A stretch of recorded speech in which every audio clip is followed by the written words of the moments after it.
Want to send Doodle on Instagram chat? Then here's a few steps on how you can easily send. First thing first, you need to start by heading over to the App Store on your device. Once you're inside the App Store, search for Instagram. You need to make sure that you are using the updated version of the app. If not, click on Update and update it. Once you got the updated version of the app, move into your application Instagram. Enter your login credentials and log into your specific account. Once you're in this page, swipe left and head over to your chat section.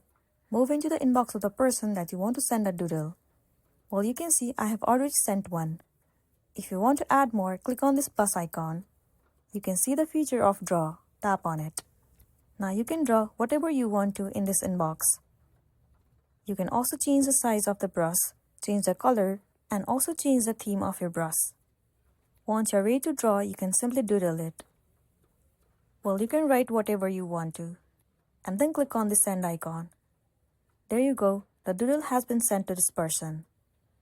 So that's the end of the video. If this video helped you, give it a like and check out our next tutorial. Thank you.